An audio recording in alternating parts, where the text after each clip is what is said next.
नमस्कार। Study Odisha YouTube channel को आपण को स्वागत। यही वीडियो माध्यम रे आमे दशम श्रेणी भौतिक विज्ञान रासायनिक प्रतिक्रिया और रासायनिक समीकरण अध्याय विघटन प्रतिक्रिया विषय रे पढ़िबा। विघटन प्रतिक्रिया बुझिया पूर्व आमे एक कार्यकलाप माध्यम रे विघटन प्रतिक्रिया को बुझिबा को चेष्टा करिबा। एक शुष्क स्फुटन नली रे प्राय 2 ग्राम फेरस सल्फेट स्फटिक नेबा। फेरस सल्फेट स्फटिकर रंग को लक्ष्य करिबा। स्फुटन नली को बर्नर किंबा स्पिरिट लैंप रे गरम करिबा। गरम करि सारला परे स्फटिक गुड़िकर रंग को पर्यवेक्षण करिबा। देखिबा जे फेरस सल्फेट स्फटिकर सबुज रंगटी बदली जाइछि। जलंता गंधक र लाक्षणिक गंध आमे सुंघी परिबा। एही रासायनिक प्रतिक्रिया रे आमे लक्ष्य करि परिबा जे गोटिए मात्र प्रतिकारक विघटित होई किछि सरलतर उत्पाद सृष्टि हेछि। यह एक विघटन प्रतिक्रिया।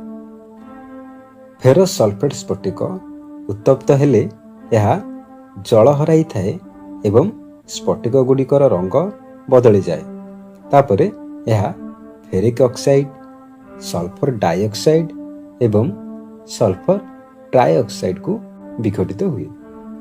सल्फर डाइऑक्साइड और सल्फर ट्राइऑक्साइड गैस होइथिबा बेले फेरिक ऑक्साइड एक कठिन पदार्थ। ताप प्रयोग हेतु कैल्शियम कार्बोनेट कैल्शियम ऑक्साइड और कार्बन डाइऑक्साइड को विघटन एक गुरुत्वपूर्ण विघटन प्रतिक्रिया। यह विभिन्न शिल्प रे प्रयोग करा जाय थाए। कैल्शियम ऑक्साइड को चूर्ण किंबा कली चूर्ण कहंती। यार बहुल व्यवहार रही। तन्मध्यरु सीमेंट उत्पादन रे व्यवहार गोटी। ताप प्रयोग द्वारा घटुथिबा विघटन प्रतिक्रिया को तापीय विघटन कहंती।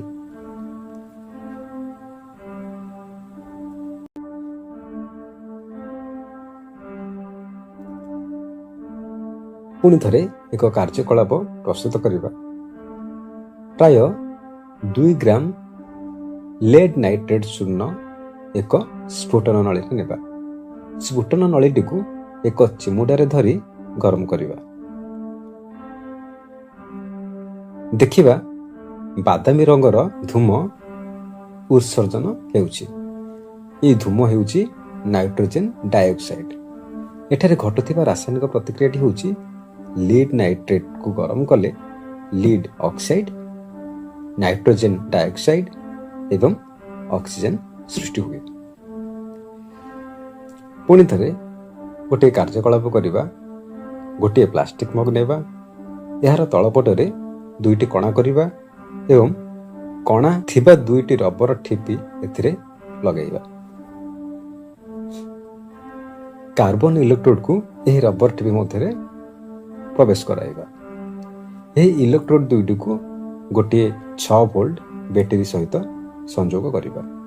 मगटी रे जल भर्ती करी जेपरि कि इलेक्ट्रोड 2टी जल रे बुडी रहिबा। केते ठोपा लघु सल्फ्यूरिक एसिड जल रे मिसेइबा। जलपूर्ण 2टी परीक्षा नली नेबा एवं सेगुडी को कार्बन इलेक्ट्रोड 2टी उपरे ओलटाई रखिबा। स्विच टिपी उपकरण मध्य को विद्युत प्रवाह आरंभ करिबा।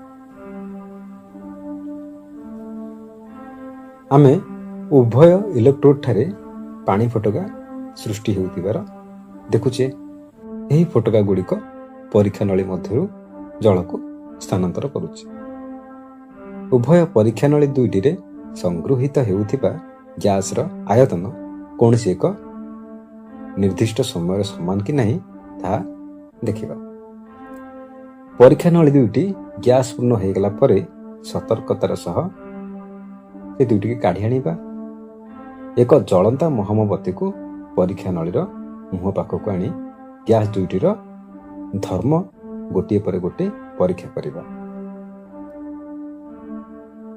ଆଉ ଏକ କାର୍ଯ୍ୟକଳାପ, ପ୍ରାୟ 2 ଗ୍ରାମ ସିଲଭର କ୍ଲୋରାଇଡ୍ ଏକ ଚୀନାମାଟି ଥାଳିଆରେ ନେବା। ଏହାର ରଙ୍ଗ ଲକ୍ଷ୍ୟ କରିବା। ଏହି ଚୀନାମାଟି ଥାଳିଆକୁ କିଛି ସମୟ ପାଇଁ ସୂର୍ଯ୍ୟାଲୋକରେ ରଖିବା। କିଛି ସମୟ ପରେ ସିଲଭର କ୍ଲୋରାଇଡ୍ ରଙ୍ଗକୁ ପର୍ଯ୍ୟବେକ୍ଷଣ କରିବା। ଆମେ ଦେଖିବା ଯେ ସିଲଭର କ୍ଲୋରାଇଡ୍ ସୂର୍ଯ୍ୟାଲୋକରେ ଧଳା ରଙ୍ଗରୁ ଧୂସର ରଙ୍ଗରେ ପରିଣତ ହୋଇଛି। ସୂର୍ଯ୍ୟାଲୋକରେ ସିଲଭର କ୍ଲୋରାଇଡ୍ର ବିଘଟନ ଘଟି ସିଲଭର ଓ କ୍ଲୋରିନ୍ ଉତ୍ପନ୍ନ ହେଉଥିବା ଯୋଗୁଁ ଏପରି ହେଇଛି। ସିଲଭର ବ୍ରୋମାଇଡ୍ର ମଧ୍ୟ ସେହି ପ୍ରକାର ପ୍ରତିକ୍ରିୟା ଘଟେ। ଏହି ରାସାୟନିକ ପ୍ରତିକ୍ରିୟା ଗୁଡ଼ିକୁ କଳା ଧଳା ଫୋଟୋ ସଂକ୍ରାନ୍ତ କାର୍ଯ୍ୟରେ ବ୍ୟବହାର କରାଯାଏ।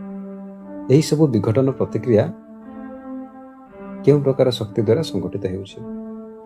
ଆମେ ଦେଖିଲେ ଯେ ବିଘଟନ ପ୍ରତିକ୍ରିୟା ଗୁଡ଼ିକ ପ୍ରତିକାରକ ଗୁଡ଼ିକର ବିଘଟନ ପାଇଁ ତାପ, ଆଲୋକ କିମ୍ବା ବିଦ୍ୟୁତ ଶକ୍ତି ଆବଶ୍ୟକ କରିଥାନ୍ତି। ଯେଉଁ ସବୁ ପ୍ରତିକ୍ରିୟାରେ ଶକ୍ତି ଶୋଷିତ ହୋଇଥାଏ ସେଗୁଡ଼ିକୁ ତାପଶୋଷୀ ବା ତାପଗ୍ରାହୀ ରାସାୟନିକ ପ୍ରତିକ୍ରିୟା କୁହାଯାଏ। ଇଂଲିଶରେ କହିଲେ ଆମେ କହିବା ଏଣ୍ଡୋଥର୍ମିକ କେମିକାଲ ରିଏକ୍ସନ୍।